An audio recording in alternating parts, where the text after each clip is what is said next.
সৌভাগ্যবতী নারীদের জীবনে তিনটি বাধা আসে। এই তিনটি বাধা দিয়ে আল্লাহ তাদের ভাগ্যকে খুলে দেয় যদি তারা এই সময় ধৈর্য ধারণ করতে পারে। গুরুত্বপূর্ণ বিষয়, বিশেষ করে যে বোনদের কাছে আমার মেসেজটা পৌঁছাচ্ছে, জেনে রাখা দরকার।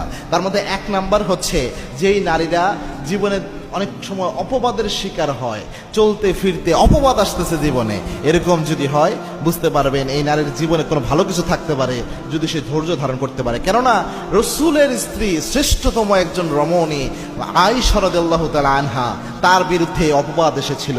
অপবাদ এটা পৃথিবীর সমস্ত যত ভালো ভালো নারীরা ছিল ম্যাক্সিমামেদের জীবনে অপবাদ এসেছে।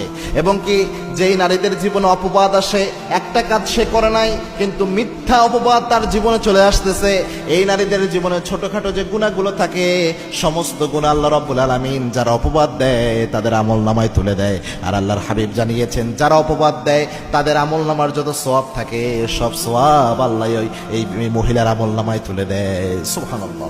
আবার আল্লাহর হাবিব জানিয়েছেন, তোমরা কি জানো নাকি কবিরা গুনার মধ্যে সবচেয়ে বড় কবিরা গুনাহ কোনটা? সাহাবা একরাম বলেছেন, কোনটা ইয়া রাসূলুল্লাহ?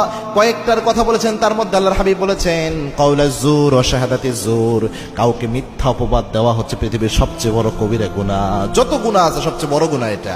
এজন্য এক নাম্বার এটা আসে। দুই নাম্বার আসে, অনেক সময় দেখবেন ওই মহিলাটা হয়তো ভালো, সতী সাদী সলিহা কানিতা আবিদা, ভালো নেককারিনী একজন নারী, কিন্তু তার জীবনে এমন এক স্বামী পড়ছে যেই স্বামী কোনো চরিত্রের ঠিক ঠিকানা নাই, যে স্বামীর কোনো আচরণের ঠিক ঠিকানা নাই, নির্যাতন চালায় স্ত্রীর উপর। এমন অনেক হয়, ভালো একটা মেয়ে একটা খারাপ স্বামীর পাল্লায় পড়ে যায়, সন্তানের মুখের দিকে তাকাইয়া জীবনটা পার করে দেয়, এরকম পরীক্ষা অনেকের জীবনে আসে। তো এই নারীদেরকে অনেক সময় এইটাই ধৈর্য ধারণ করার কারণে আল্লাহ সন্তান দিয়ে পুরস্কার দেয়, অথবা আল্লাহ রাব্বুল আলামিন তার তাকদীরকে খুলে দেয় জান্নাতে নিয়ামত দেওয়ার মাধ্যমে।